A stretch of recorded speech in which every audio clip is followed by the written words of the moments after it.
G'day all, welcome. Big Game Small Pieces here. I'm Luke, and I've got my team of role players here. We're going to talk about Baldur's Gate Descent to Avernus, particularly Chapter 1 we've recently just completed. The group are currently in El Terrell, and we're going to run through how they felt the campaign went, their characters, and generally how the game's been going for the first chapter. We'll go around the table. We'll introduce people, their characters, and generally how they feel like their character's been going. So if we want to go around, I see top left for me is Ben. So we start there. Ben, you want to introduce yourself, your character, and tell us about your character? I believe it clearly says Samantha. Yeah, that's me. No, pretty much I chose more of a support character. I usually play a rogue, but this time I went with a fairy bard. So small and nimble, trying to help the group out, and a healer for the group. Pretty standard, nothing too elaborate in the build. Just focused on healing spells and stuff like that. Character like fairy bard, and you're only playing a fairy that's only like a few inches big, aren't you? About 6 inches tall, can fit through 1 inch gaps. So literally just flying around, like poking people with a very, very small rapier. Bard for a healing character and support character. How are you finding the bard? That's your first time playing a bard, isn't it? Not too bad. Still working with the spells. Basically tried a lot of things, but the general group's play style is hit first, hit second, and my little bard spells didn't work too well, so I just basically stuck with Fairy Fire and healing were the main ones I used. As I leveled up, Vicious Mockery was pretty good, but most of the time we're just getting into the action and getting out, and then once I found that I could actually inflict some damage with melee attacks, I went down that path, but and ended up doing pretty well in the latter half of the game. How do you feel a bard? Sorry, go continue. Yeah, it was interesting because I usually play small characters, but they're usually rogues. So here it was pretty much doing the same thing, and because I was small, I was able to get in and get out essentially and avoid attacks, which was good. But definitely need to work on driving my character in a certain direction for a certain path of spells or like attack features and stuff. I've made it too general and sort of limited some of the gameplay, I think. I think I can do better next time we run through something similar. Yep. What subclass did you pick? Excellent question. Well delivered. Mantle of Whispers. College of Whispers or Mental of Whispers. All right, cool. Yeah, Mental of Whispers. That's not known as being one of the stronger classes of the Bard subclass. No, it had an interesting thing, and haven't really had a chance to play with it because we're very much more an action group than a work our way through group. But in saying that, first time I've played a character, it's been interesting building up and working out the different elements of what I can actually do with a bard and how to best exploit them or exploit the situation. So, all right. I'll keep going around, but I want to catch Rita in case she's got to disappear again for reasons. Rita's my partner, and she's playing a ranger in this campaign. Yeah, I'm a ranger. I'm an Asthma Horizon Walker ranger. I wanted to play this character because I just thought the concept of playing a beautiful Asthma, but have her more have the qualities of a seagull. Therefore, named her Gully. Yep. She just barks loudly, attacks viciously, and her only ways of communication is either handing out a pamphlet to explain her reasons, or pulling out a cloth and making them go nine-nine. Nine-nine juice. Nine-nine juice, yeah. Nothing says nine-nine with a cloth of chloroform. Chlorophyll or chloroform? Yeah. Chloroform. Chloroform, yeah. And your subclass? Yeah, it wasn't a Horizon Walker? Horizon Walker? Horizon Walker. So I could just point at someone and go, you! And do extra damage. So. Extra damage, yeah. What was actually that skill called? I never actually called it anything other than saying you. Is it under spell or is it under one of your abilities? What's under abilities and Abilities, spells? How have you found your character's gone in chapter 1? I enjoyed it. I thought again, my character wasn't really built for dialogue or for interaction or long conversations. Like just slapping a pamphlet into a person screaming to their face and just go, here you go, read this. And just like do a mute wave.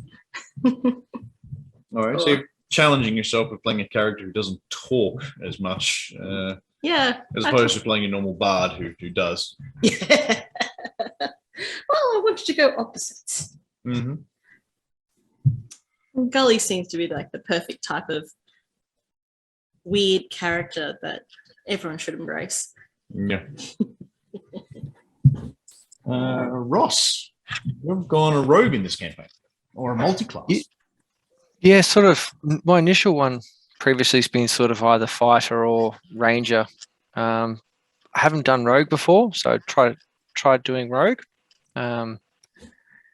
Sort of took a while to get used to the functionality of the rogue with the sneak attacks and sort of having to how that works. But also dual classed him up with fighter to get a few of the abilities there for fighting styles.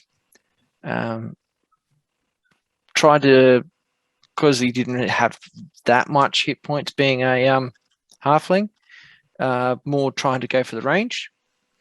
After figuring out how it functions, like the functionality of the rogue, it's started to come together pretty well. Eventually went the arcane trickster route, also with I think it's the arcane archer as well, with the fighter style. So trying to sort of do the magical trickster rogue. So it's currently working quite well. Definitely can't take a hit though. So as you found out once or twice. Yeah. That's what I'm for. But he's definitely the sneak in the hiding in the shadows. And probably hasn't played too much of a role in the communication and the story building, but it's more been hiding in the shadows or sneaking into locations to see things happen and report it back to try and keep information flowing to the group. Right. Yeah. And you're playing Lothar. Yes, Lothar. Yep, Lothar, halfling. Right. Yep. So playing a rogue in the city for chapter 1, how did you find that went for you? So it took me a while to get actually used to playing a rogue and the specialties of rogue, like sneak attack. You didn't steal enough. Yeah, I was too much of an honest rogue. Scoundrel. So, but yeah, no, it took a little while. But after a while, wasn't really into the conversation part of it. More trying to sneak ahead and sort of be the scout. But yeah, found the first chapter a good chapter to get used to the character and develop him. So yeah. Mitch, do you want to introduce us to your multi-titled named character? Yes. My character was a custom lineage, of course. Yay, min-maxing. And went with a Divine Soul Sorcerer, but went straight Divine Soul because I've never done that before. And the concept was, because we were going into Avernus, into hell, I didn't want to go straight up celestial like Gully. And I thought I'd just go with a tinge of celestial blood. So in Divine Soul, custom lineage, sort of down that sort of rabbit hole, thinking that the blood would obviously be worth a little bit more when I got down there. That was a bit of metagaming. but thoroughly enjoyed it. Got to continuously use the spell Mind Sliver, which is a new one for me, where you lower saving throws of enemies consistently. Yeah, I thought I took the Shadow Touched and the Fey Touched feats when I had the opportunity, and it was the first time I've ever actually tried to do the whole disguise self and sneak in to stuff, which then promptly got set on fire. Not by me, but yeah, I will admit, trying to maintain your cool while you're bluffing an enemy while the entire room starts to catch a light around you, you're like, yes. Let me roll a perception check. This is fine. I'm definitely not involved. But no, it was thoroughly... It was a lot of fun. Like, one thing I did notice about this campaign was there is a lot of things when I went back through it and sort of talked to Archie about it, where there is a lot of instructions in this. Like, if the character is disguised as a Vanthampir, or if the character is invisible and not seen, there's all these special conditions. So I actually got to avoid a lot of things because of these spells that I was using, because shits and giggles. So it was really good. I enjoyed that part of it. Some parts of the adventure is written well. Other parts, not so much. This adventure has been known for having inconsistencies and a few issues, especially chapter 1. And then the following chapters have their own problems. We'll discuss them later. Rowan, tell us about Judy. Yeah, so I'm playing a character called Judy, who is somewhat modeled off the angry man from that cowboy space show, which I shan't name. A cross between that and a wee free man from Terry Pratchett. So he's a 6-inch tall pixie. Artificer, went through the armor specialist, and basically just tinkered to hit things harder and make an everlasting jug of beer. Your armor class. Simple man. Your armor class is currently off the charts at the moment. Yeah, and he's currently piloting a stolen suit of armor, like some sort of an arcane mecha, so he could hit things with bigger fists, and then he's going to get enlarged soon, and then bigger fists. Yeah, when I heard you describe your character and how you want to wear a suit of armor, and then you were saying, I thought, well, it's going to get tricky to find armor and reduce it down to your size. Imagine a lot of pixies, full plates, probably not so common a thing for something, a creature of your size. But I started thinking, like, well, let's make this like Evangelion, and you're this tiny thing piloting a medium-sized suit of armor. So I envision you in the head, sort of thing. And if the visor were to lift up, they'd see you pulling things and operating switches and changing things like that while running on the a suit of treadmill. armor is right. That's how I envisioned when I your character. And we started. And I remember you didn't get plate. It wasn't until about the Dungeon of the Dead 3, I don't think. No. There was a suit of animated armor, which I, after we defeated, I repurposed it. Yeah, was that in the Dungeon of the Dead 3? Yeah. I thought so. Yeah, remember the Dungeon of the Dead 3? Remember there was a suit of armor on the wall, and yeah, you rejigged it. And of course, obviously, it's plate. If it's a suit of armor, it's plate, more than likely. So yeah, we went with that, and so yeah, that's how your character's maneuvering along. So now you've lost kind of your tiny, minuscule size category, and you're now medium for most intents and purposes, unless you step out of the suit. How did you find chapter 1 in general? In general, it was good. We solved things by throwing ourselves bodily at them. Literally in some cases. It was enjoyable. A little bit more cloak and daggers than we normally play. Yeah, it can get political. For those listening, watching, whatever, a great source that really heavily goes through and looks at this adventure is the Alexandrian website, where he goes through this adventure, and he really he spots all the problems, the inconsistencies, even in naming inconsistencies, the things. This whole adventure just the editor didn't do a crash hot job on this one by bringing it all together, and you can really tell in a lot of places where this is a lot of different people who've stitched together things and created this zombie of a thing, and things have been missed. So it's probably what I've seen has been the biggest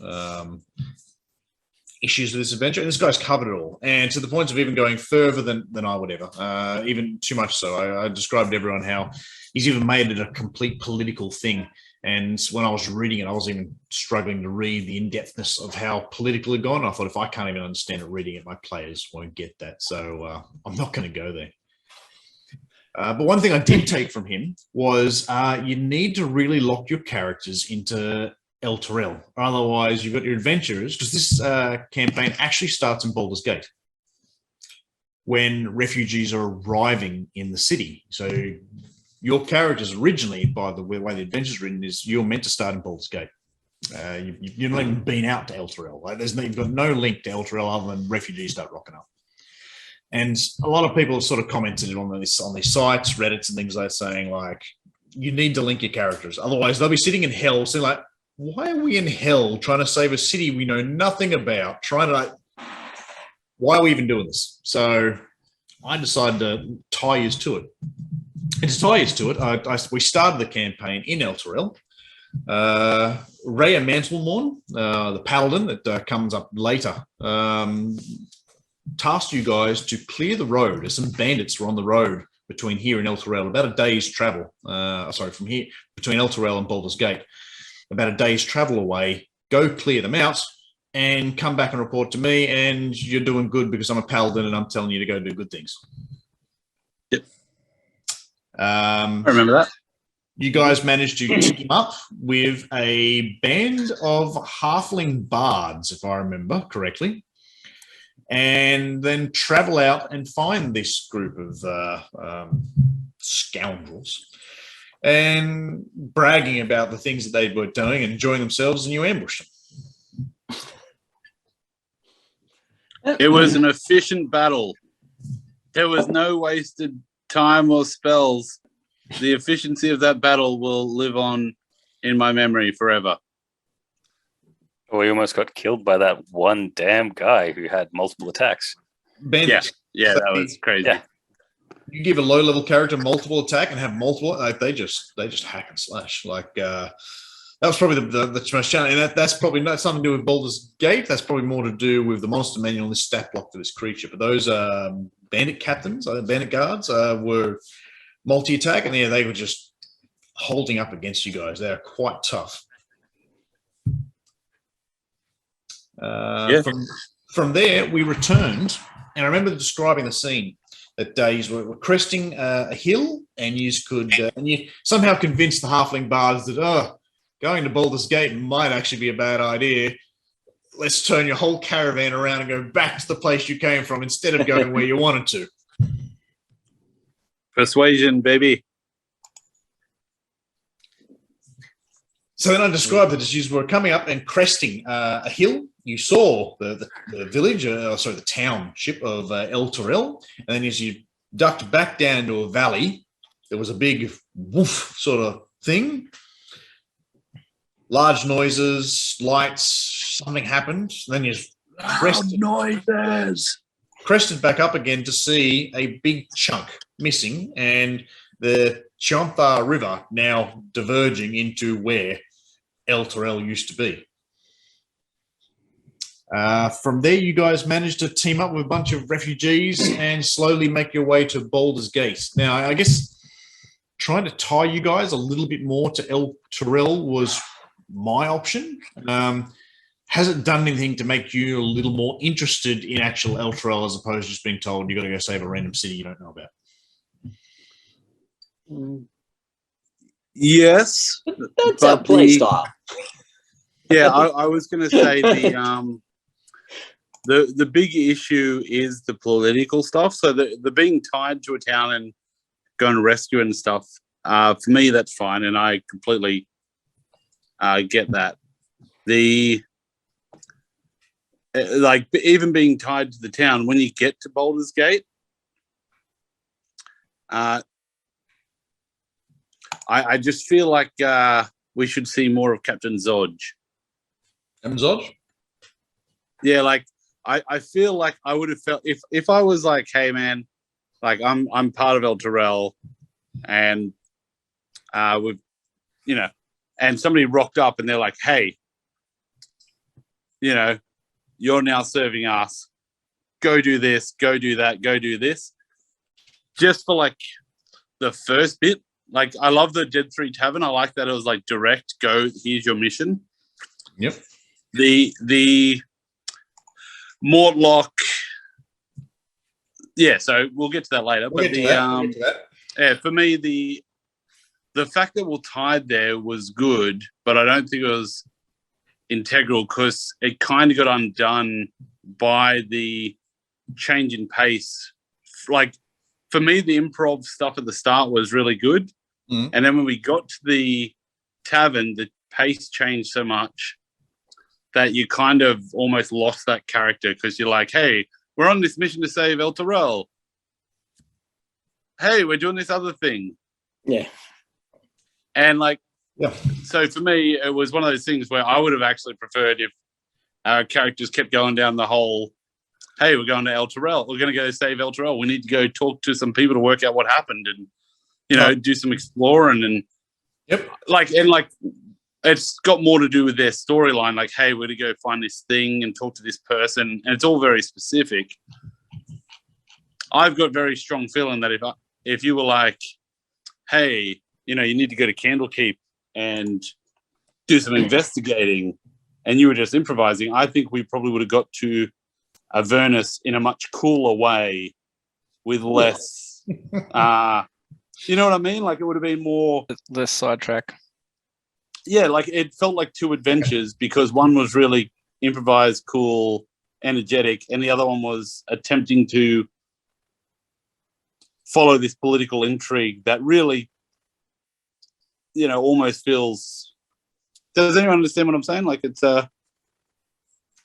It does feel like, to me, two adventures. You could have ran Baldur's Gate as its own standalone thing, and then sold Baldur's Gate end of mission. That campaign done. That's done.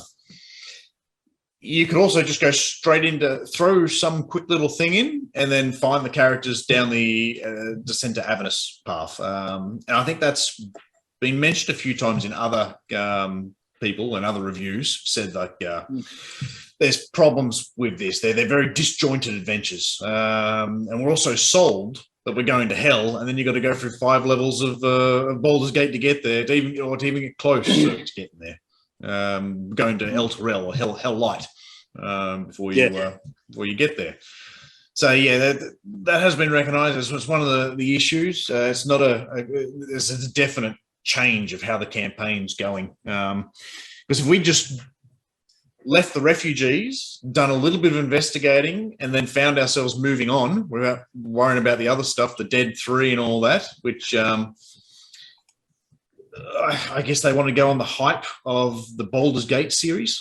For those who are familiar with Baldur's Gate 1, 2, and all the expansions and bits and pieces, but as try to booster. And I do think they have come back out and said, like, this was to boost the Baldur's Gate 3 game to get people a little bit more keen as well into because that was coming.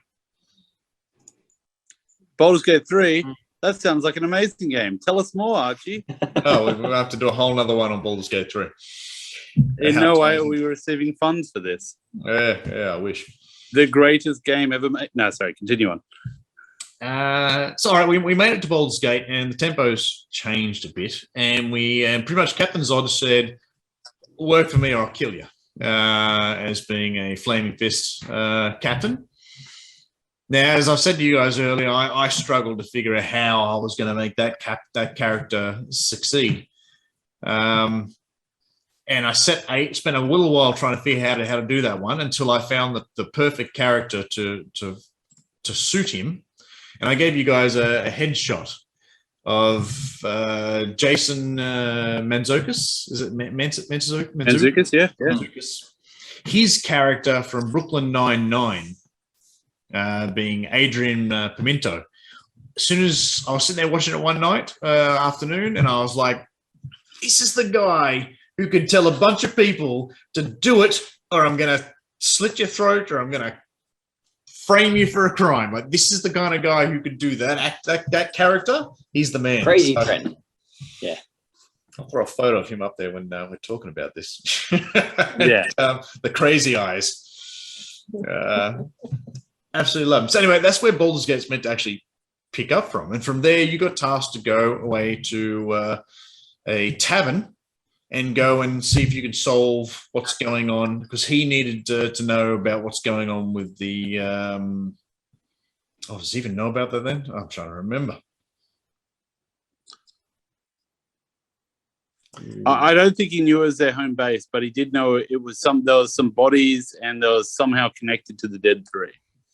Yeah. Yeah. Well, I'm opening it up now. So Captain Codger's Lame Fist sent you to the Elfsong Tavern to get information from Tarina, who was a spy who's been spying on the followers of the Dead Three. Do you remember who the Dead Three are? Bane, Merkel, and Bane. Merkel. Yeah. Steve Merkel. Yeah, Stevie, Stevie. Yeah, he Steve kills Merkel, people and yeah. goes, did I do that? Yeah, so we went to the Elfsong Tavern. I think only one of you guys knew Elven and got the check-in to learn what the song actually was in English as opposed to, or common, as opposed to... That was not me. You sure? I thought I'm sure it wasn't. I thought it was you, Ben. I thought I sent you the actual link to the English, what the song was, which is actually an important thing that would have been worth paying attention to. Yes, and I did listen to it, and I did input appropriately. Yeah, good. And good. then set something on fire. Helping out the team. And here's where I changed it up a bit with my own little... I'm trying to put together a bunch of ways to make combat encounters better. And I was looking at this combat encounter where these money collecting pirates come in to try and track her down, and they want it back from her. And that's where I changed it to, I'm going to make everyone a bard. This is going to be a bunch of singing minstrel West End story style guys all coming in and wanting to fight against you guys. West Side Oh, Story. merry man. The Sharks. Yeah, Da-na-na, na-na-na-na-na. you know better than me. Was that a worthwhile change? Was Yeah, that I enjoyed it. something? Yeah. Yeah, It that was was definitely something different. Bit of fun. Everyone could It was heal. good and to you not just be the had to- weakest person in the room for a while.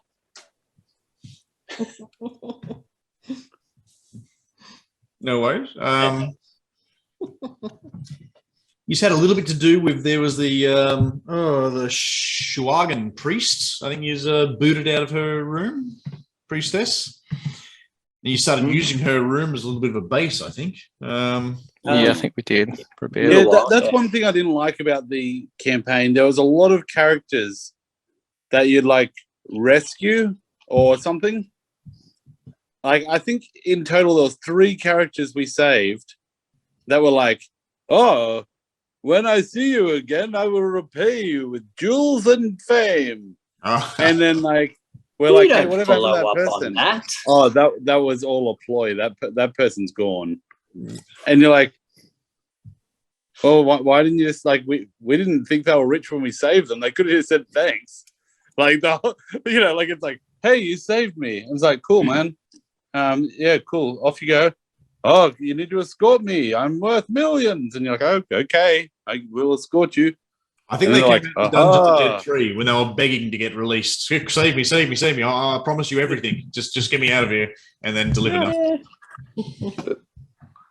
We very much are the group that just goes along and hunts XP and doesn't really keep track of stuff. Hey, speak for yourself there, young one. What money? Oh, that's just me then. Yeah. I have no. Young one. What? They're written well.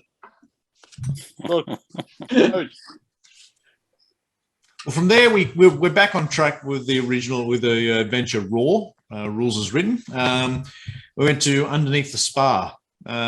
He's got there, found the Temple of the Dead 3, Bane, Baal, and Merkel cultists. I found that a little bit of a strange one. And also, it's known for its TPKs.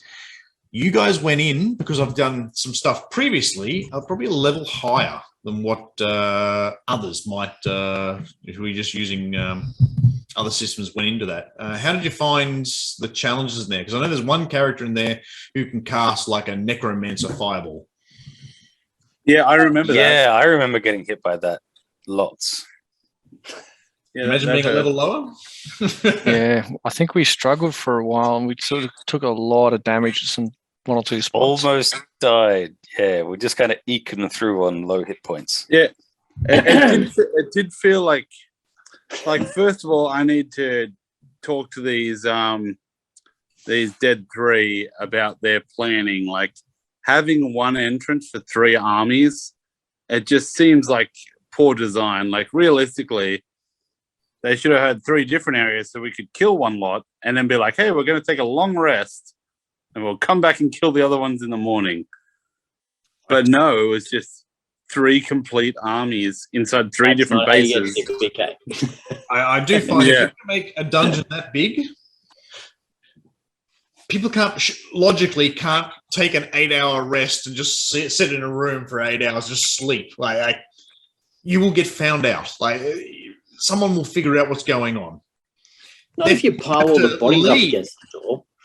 To get your 8-hour rest and then come back, in which case they'd have rejigged the whole thing. It depends if you think of it like a video game or not. Like, do they respawn? Or each time we go in and kill 50 of them, are they like, okay, we're going to have to spread our defenses thinner. No one gets breaks, and you just keep doing it day after day. Maybe they just take the good stuff and leave. We need to get recruiting. All right, everyone. No, we still didn't get that altar out. Everyone, we're on single, triple pickets And we tonight. did. We got the altar, didn't we? But that We was got part of the altar. That's part of it. Next dungeon. We'll get to that one. We'll get to that. Yeah. So at the end of this one, you've met Mortlock. I based Mortlock off. Oh, he's in. The Goonies. No, he's in. That's what my brain the went Bad to. Bunch. He's the big tough stormtrooper. Oh, who does he play? I'm going to look that one up while I talk to you. Wait. He's the big tough stormtrooper. Well, at least that's how I based his voice and a lot of his mannerisms off that stormtrooper from Bad Bunch. Is it called Bad Bunch? Yeah. Bad Lot? Bad Batch. Oh, yeah, Bad Batch. There you go. So I based Mortlock off there to give me something to, because I'd recently watched the series and I thought he was pretty cool.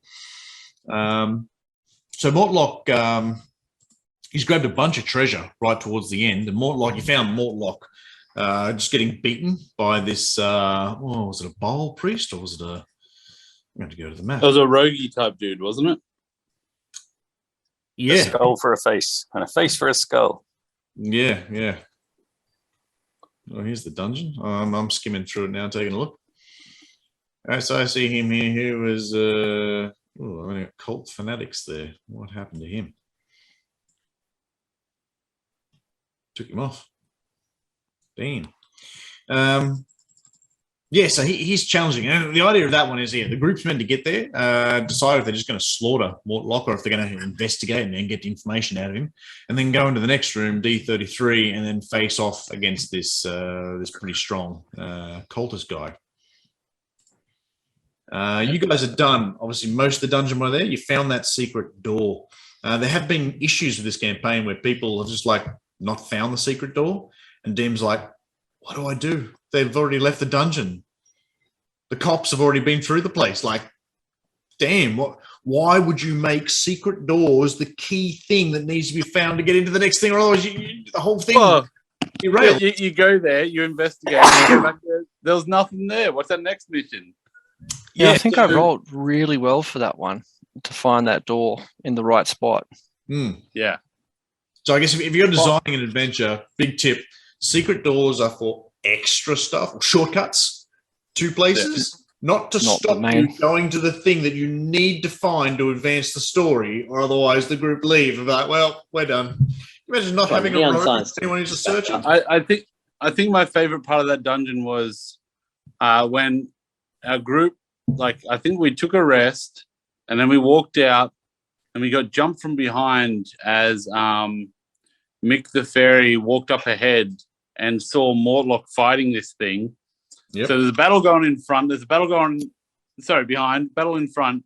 And Mick's turn was, I believe, hey, guys, how are you going? Do you want to come fight for us? And I was like, there is 100% chance one of those guys is evil. Like, that was the best. You don't know until you try. I know, and I love it so much. That's what I loved about it. And literally, it ended up being really funny how it all worked out. It all sort of, it was a bit Three Stooges, that fight. Like, everyone was going down, then getting up, and then, you know, there was someone casting spells and taking us out, and then we're down, then we're up, and then explosion, and then we're down, and then somebody's up, and it was probably one of the funniest fights I've been in. I was just pissing myself laughing. Yeah. Well, from there, you meant to come up, and all the treasure that you've got by the writing of the adventure, that's all the treasure that came from Horde of the Dragon Queen.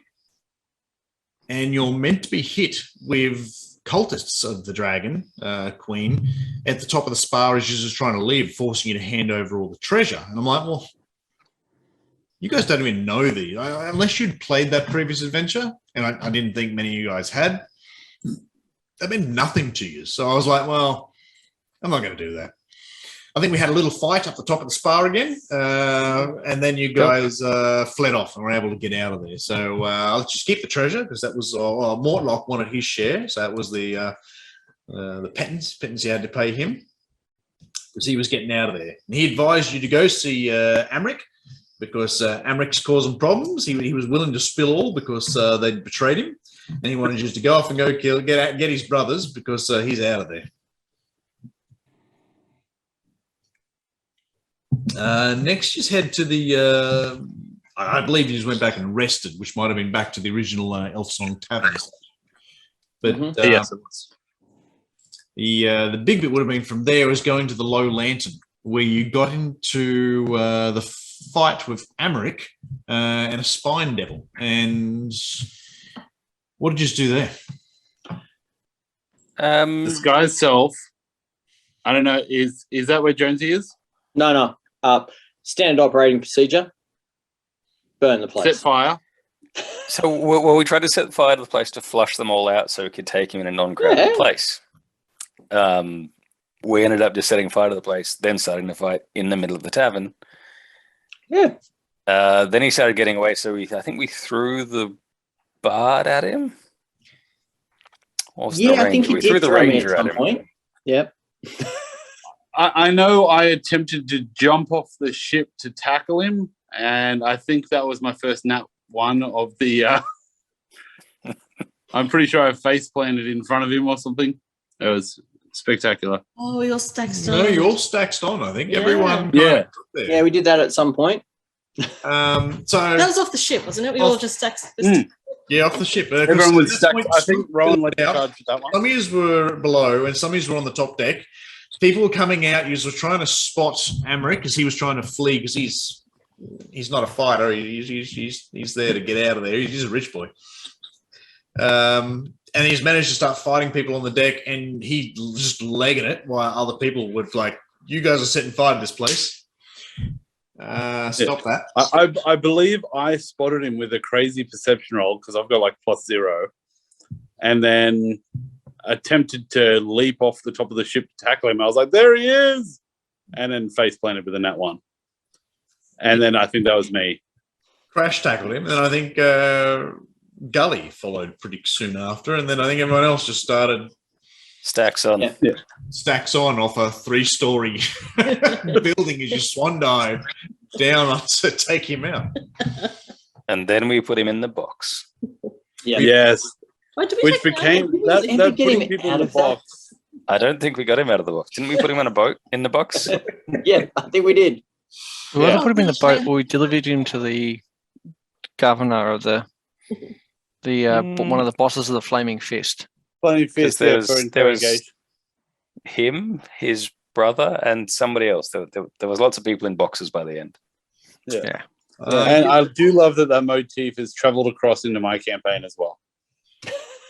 There was a chest in the Schwagen priestess room, and I believe that's where you locked Amaric in. But you also met Rhea. That's why I brought Rhea back. This is where Rhea was originally written in. I wanted just to have met her before, so that's where I brought Rhea into it. She was coming up the ship to try and take out Amaric because she was investigating things.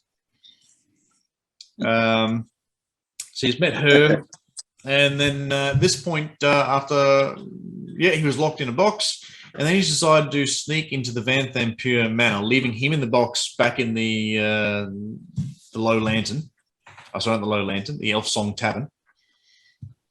And then you guys went in. I remember this was one of the ones we were down a few players because it was only a couple of you sneaking into the mansion. Oh, yeah, I remember. Yeah. It did make it a lot easier. Like I think No, like, Rita and honestly, I. because normally we weren't doing group stealth rolls. We'll all doing individual stealth rolls. And when you got 5 people all rolling individual stealth rolls, there's a much higher chance somebody's going to go, doop, doop, doop, doop, net 1. So I'm wearing full plate. again with the squeaky shoes. What do you mean my steel drum isn't appropriate here? I believe the bagpipes actually came out during that, maybe the first or second session there. I do my character does carry bagpipes, and it was a distraction. But yes. That worked. If I remember correctly, you snuck into the Van Thampure Manor at night, and I think we only had, I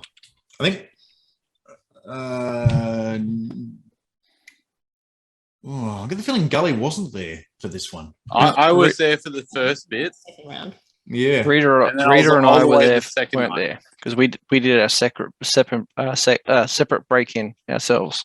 Yeah. You guys Chloroform come and in. stealing uniforms. Yeah. That's the the one. others We're upstairs trying to knock guards out and luring them back into that guard Yes. room, and then knocking the next one out, then luring the next one in. Naked bodies in the stables. That's And then all. you posed all the naked bodies up on this to make it look. Yeah. What else you We're gonna do? running out of spot to put the bodies. It was interesting. Mhm. That was definitely, I will say, in my extensive 2.5 years of D&D, that was the most interesting stealth break-in I've ever seen. Well, I remember the stealth mission you gave us, and Yeah, I stopped calling it a stealth mission when you guys No. started buying drugs at the nightclub. That's, when you guys are making out with the devil and buying drugs at a nightclub, I'm like, stealth mission over. It's now whatever the fuck this is. it's hard to find a title for this one. I'm going to have to invent a new one. Yeah. Well, stealth is now the name of the drug. It's a stealth mission. So you managed to get in there. You did a little bit of exploring around there. You found Duke Van Thampure's room. You found a little library with some stuff. You fought a suit of armor, which knocked you about. And then you found, was it? Slobber chops. Slobber chops. Yes, slobber chops. The greatest thing in the campaign so far. Slobber chops. Yep. And Thirstwell. And you put him in a box pretty quickly. There wasn't a lot of going on there. I swear we Shanghai them, or is it just like other games that we've done before? Might have been later. You picked up the puzzle box at that stage. Now that we're finished and the puzzle box is kind of done and you've made it, do you understand what the puzzle box was? Yes. No. It was the it was like Contract. it was the contract plus a Contract. trap. Like if you broke the contract, then they would all start coming out. Inside the puzzle box was the agreement between Thaddeus Krieg and Zariel. as to the 50-year contract for the companion, the second sun above radiated radiance above El Torel. And at the end of 50 years, everyone who had sworn themselves and who was part of the city was now given up their soul, their rights to Zariel. I did understand that. After going through it all, I feel like it would have been I think just for continuity and continuity and the storyline, I think if at the Dead Three, because there was apparently a secret passageway from the Van Thampier mansion to the Dead Three Tavern thing, or Dead Three base, from what I understand. Or there's some sort of connection between them. I kind of felt like while we were there, we should have found something that when we give it to the Flaming Fist, that's like, hey, that connects to them. And then they send us back there. Like, I feel like the Lowlight, as much as we really enjoyed the Lowlight Tavern, I don't know. I think that was the bit that sort of at the end of the session, we're like, what are we going to do? I did feel it's why are we going after this guy's brothers? Yeah.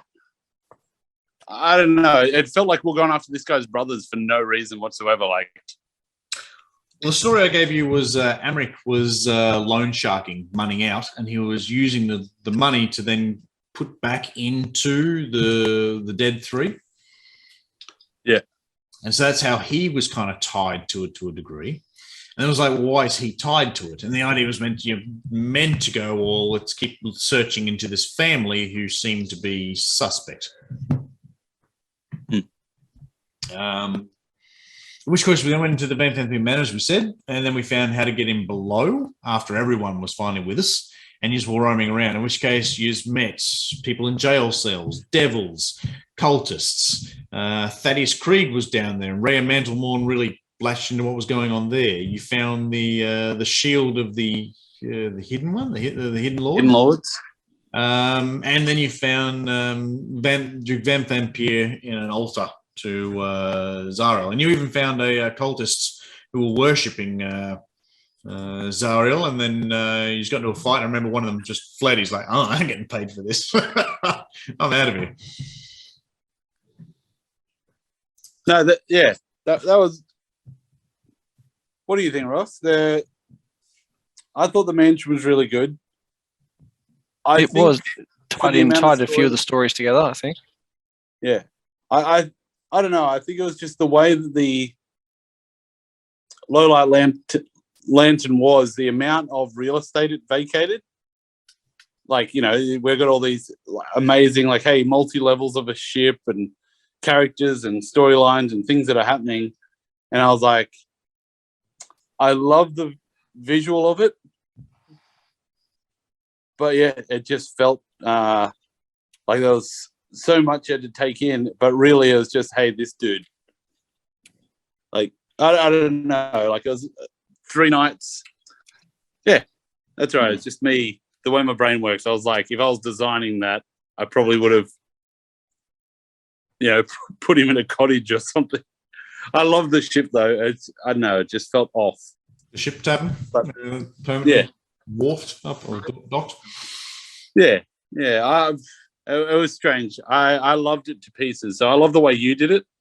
I think the way, after I read it, I was like, oh, yeah, Luke destroyed this. Luke made this amazing, whereas it probably wouldn't have been amazing had you not done it the way you did it. So a little bit of smoke for you. You do have to be driven to want to investigate. And when you were told you're coming to this campaign, you're going to hell, and you're like, what is this? This is not what I was told. This isn't Mad Max in hell. This is not what I thought it'd be. This is political intrigue. And I guess because I posted the blurb to you a little while ago, and it does talk about starting in Baldur's Gate. So I guess it's probably the hype of Avernus, which overshadows the start of the campaign, which is why most people are like, this is the big cool stuff. What are you doing that? Just get to the big cool stuff. Yeah. Once again, common thing with this. So anyway, you cleared out the dungeon. You've killed Duke Van Thampur, and you decided that obsidian altar of 800 pounds of obsidian was worth something. Cracked in two to a 500 and 300 pound piece. I know Mitch wasn't there for the next session, and therefore I had to keep driving you saying, Mitch is not going to let this thing. If you guys walk away from this because it was too hard to get it out of there, Mitch is not going to accept that. I tried. Very hard to lift when you're a fairy. Well, the min-max for me was saying, like, Ross used Tensile's floating disc. I think we bought a scroll somewhere. I think bought a scroll for it. Yeah, because I didn't have the ability at that stage. And you just cast it underneath the chunk of obsidian, and then just walked out with it, and then came back in and got the other chunk. And we bluffed the cops on the way in, saying we were the cleanup crew because it was with all the bodies everywhere. Yeah, I've got just my character's gear. My inventory is just not good enough at the moment, then. You need to check, Luke. I haven't adjusted my gear since level No 1. checking my character's inventory. At which point I brought you around together. There was a little bit of storyline as to you met Captain Zodge, you met Commander Laura Portia from Chult. You'd met Baldur Fisk, you rescued, and he sort of said, like, oh, that puzzle box. I happen to know someone who's studying things like that. Sylvia Savakis, she's a renowned expert of the 9 Hells, and she's in Candlekeep. You should go there and solve this issue. At which point, the adventure sort of says, like, do a couple of random encounters between Baldur's Gate and Candlekeep, thinking about a 5-day travel. And that's where I threw a few of the extra ones at you. There was the Cambion, the attack for the shield on the road. Out of the hay wagon, they jumped out and they tried to get the shield of the Hidden Lord from Judy and failed. And then I threw some of my own ones in there, such as the Runaway Cart and the Mercy Killers. Yeah. You almost had us going off to Sigil. I was kind of keen to take that. I've got planar Outlands things ticking over in my head when he's made to Avernus. Eventually, you will make it to Ribcage, and then you'll be out to the Outlands, and then you'll be wandering around. It's in my campaign. I'm not going to limit you, but I did kind of have to say, like, there's a mission here to follow. You mentioned one thing. Shiny. Case, let's go. We're off to the plane. I've lost you. Oh, damn it. All those weeks happened again. Campaign and thinking about it. Now we're off doing something different. I go away for a trip around Australia, and you guys rescue a few carts and follow some mercy killers to Sigil. God damn it, people! From there, I brought you to the Candlekeep, and I used an expansion called Elminsters Guide to Candlekeep, and used the expansion in it because I liked it better than the Candlekeep than the raw adventure did. How did you find your time in Candlekeep? You've been there before. Yeah, not bad. Thaddeus. We didn't find him, I don't think. Oh.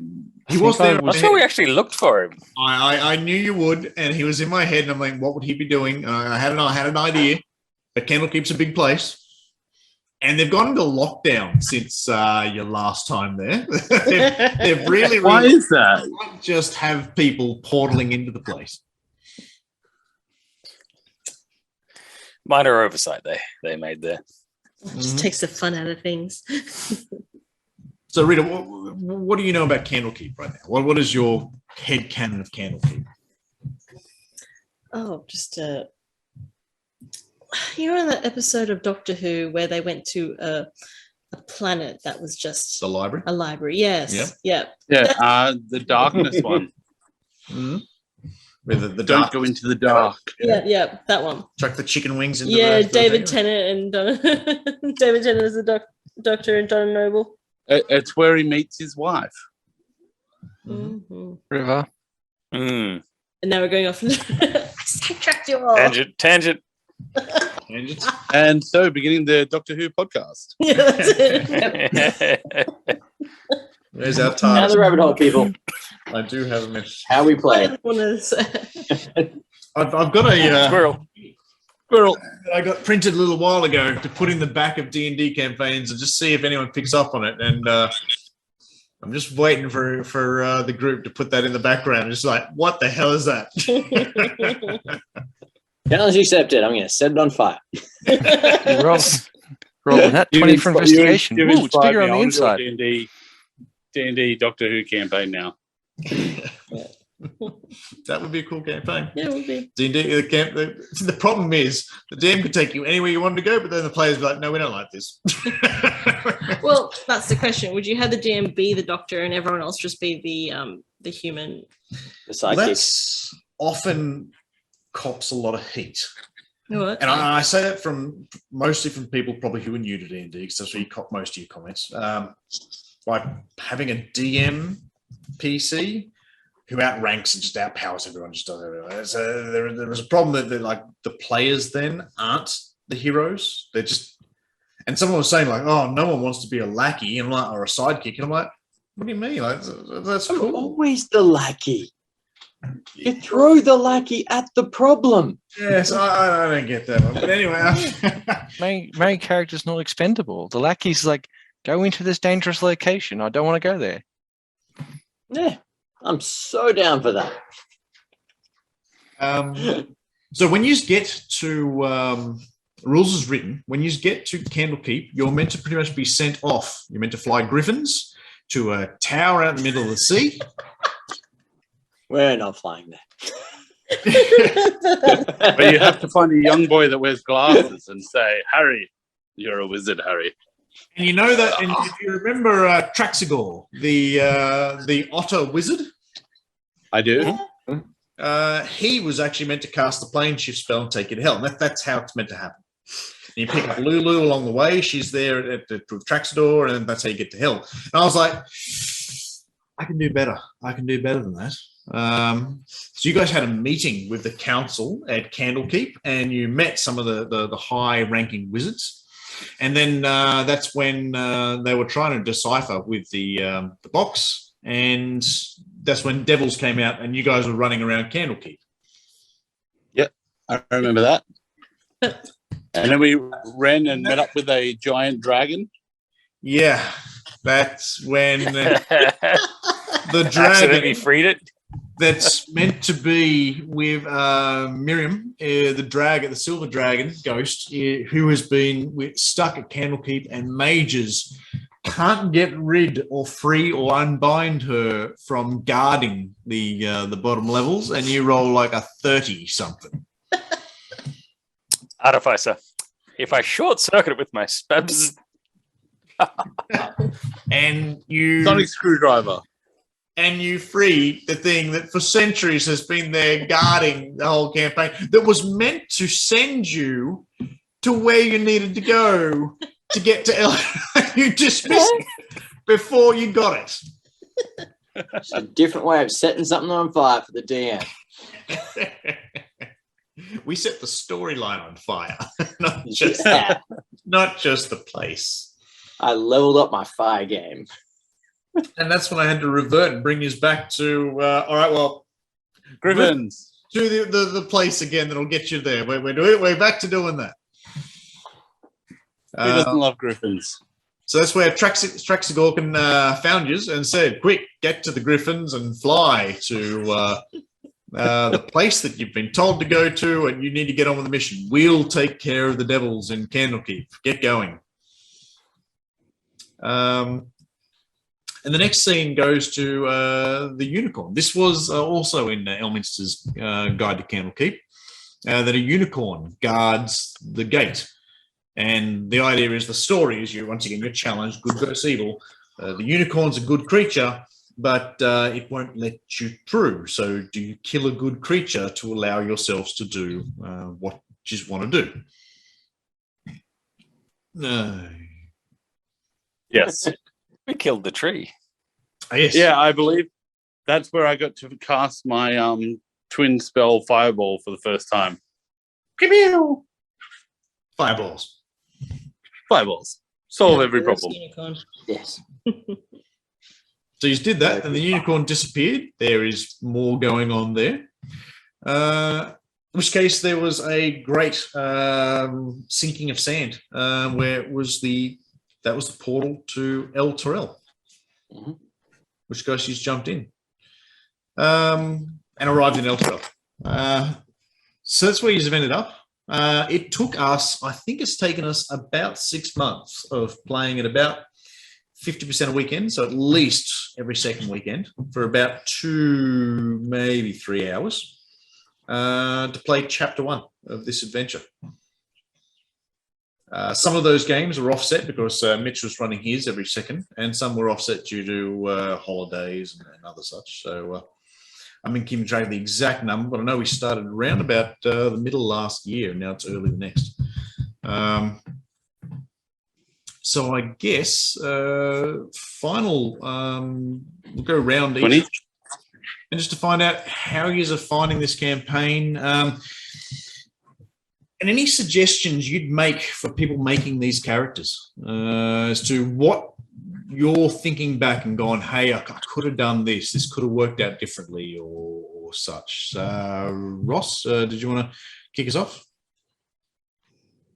I sort of initially was going to go an acid, like poisoner, but stopped because we're going into hell. But yes, we discussed how poison wouldn't work on devils, and potentially we'd have to change some things there. Yeah, you find your character would become less effective once you got to hell. But yeah, it would have initially been effective at the start. But overall, it's just making probably sure that the team is well balanced. We probably are mostly well balanced, luckily, because Rowan's got a bit of a tank. But sometimes when people haven't been in, with like when we did that wagon one, we've and we didn't have a healer. Yeah, you just continue to take little negligent damage. So, yeah, back to sleep. Yeah. Mitch, how have you found chapter 1 going? Well, what have you learned? How would you play it differently? Or well, I'm a min-maxer at heart, so to stick to one class was extremely hard. I purposely made myself like reasonably weak. I didn't take any items that would build up my AC or anything, which we learned in one of our last fights makes it so I can get downed in one hit quite easily from a lot of these creatures. Because I think I went down 3 times in that like one little fight. Yeah, so that was difficult for me, and it's a fairly brutal campaign when it comes to short rests, long rests. So to be a sorcerer with so few sorcerer points, and then also you take into account that there wasn't much communication in the group about builds. So we had 2 of us going almost exclusively healing spells. But unfortunately, I can't heal myself when I'm unconscious. So there was a lot of times where Ben was doing a lot of the hard work with healing, and all my spells, like I think I only took I only had Fireball and Mind Sliver and Acid, and I think the rest of my spells are all Revivify and reducing debuffs and stuff. So yeah. I did lots of bless spells and dark, like a lot of role play spells. Yeah.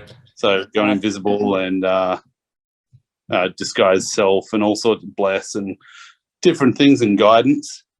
But it was definitely an interesting experience because, yeah, like limiting yourself in that way, so you've got to stick to what you're good at, is fun.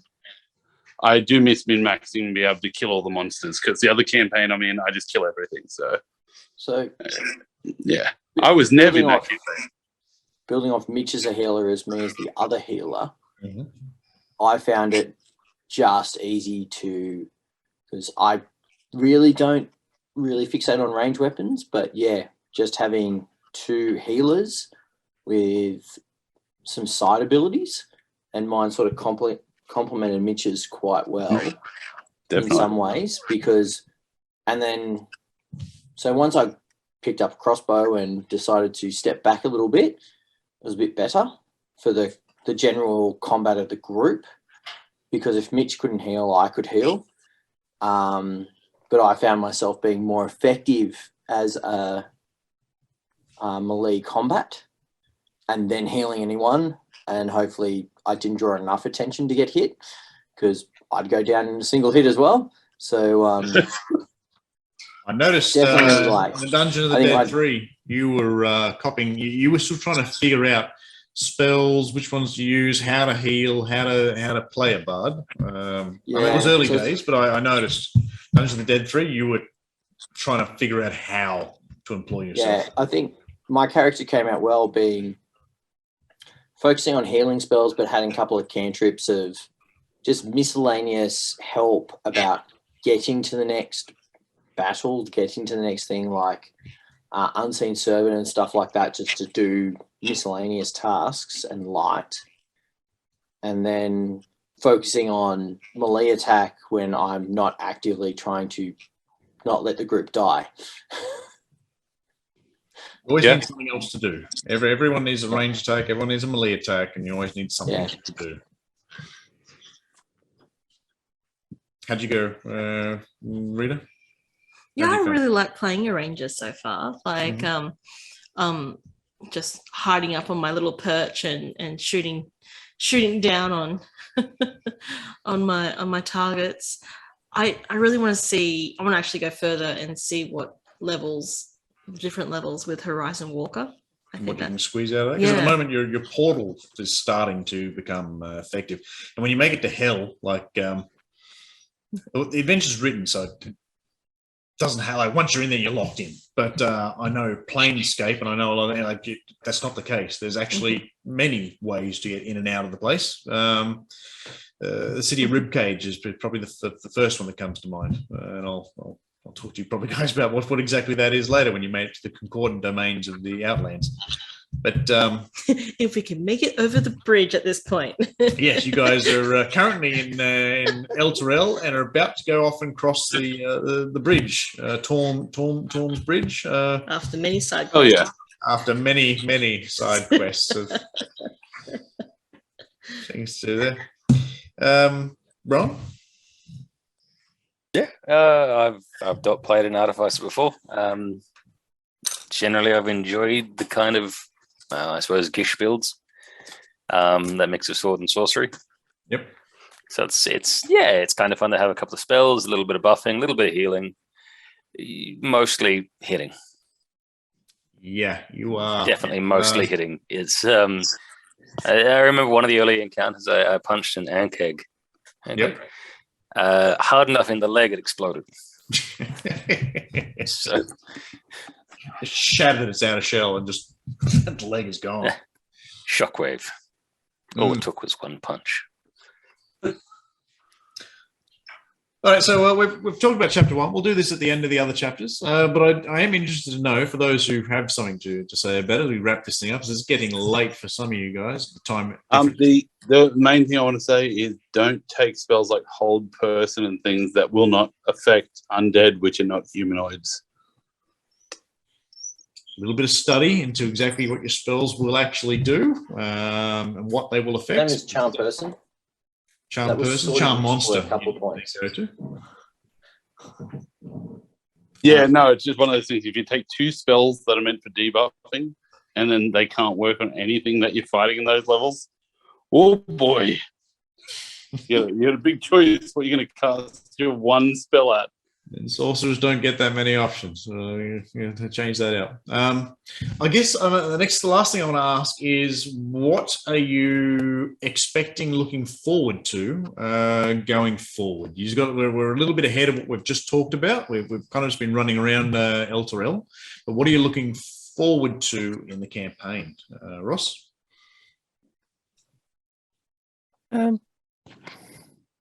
I probably more use it as quite enjoy the social catch up and the shenanigans that this is the obvious path. Let's see how right angle to that we can go. Mm-hmm. There's plenty of room for that. I got plenty of room for you guys deciding to go, hey, we don't want to do this. We want to go that way. So when you get down to hell, we'll see which way, what happens down there. Challenge accepted. Do we want to save Elturel or become the new rulers of hell? Ooh. Well, yeah, I for one, am looking forward to the arseless chaps riding the war machines across the desert. Mm-hmm. You need to strap someone to the front of the machine like you have done in other campaigns. I shall change my character name to Huge Mungus. No, I remember we were playing Shadowrun and you guys had a dwarf strap. The dwarf. We did that one, yeah. Something like that on your war machines as you're riding through hell, and you need someone playing a flaming guitar. Like, there's plenty of things you can do here. Ooh, This is before I knew bagpipes. D&D was even a thing. Ben? So what was the question again? Just quickly. What are you looking forward to coming up? What's everything ahead of you? Where do you want to go? Chaos, and how I approach it. Refining my character. TPK, I've got a really good second tier character that should be much better at this now that I've had to play it a bit more. Another level 20 with legendary items? Hey. 2 legendary items. Got to keep an eye on him when he character creates. If you don't check, I'm not going to tell you. No, it's good getting a grasp of the scenario and the randomness that usually prevails for us. So, no, just along for the ride. Cool. Have I missed anyone? Ross. No, I went first. No, Rowan. Well, then me then. I've gone. I'm also looking forward to Ben refining his character. I'm looking forward to that.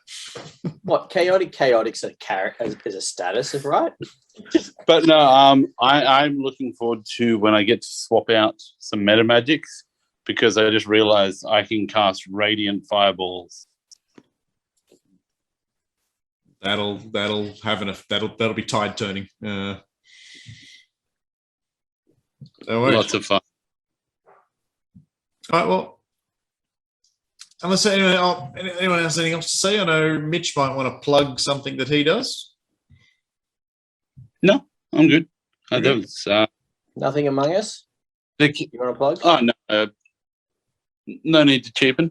Guys, the Baldur's Gate campaign is good. The last few bits where we've been actually in Avernus have been amazing. Like, I love the running around in hell.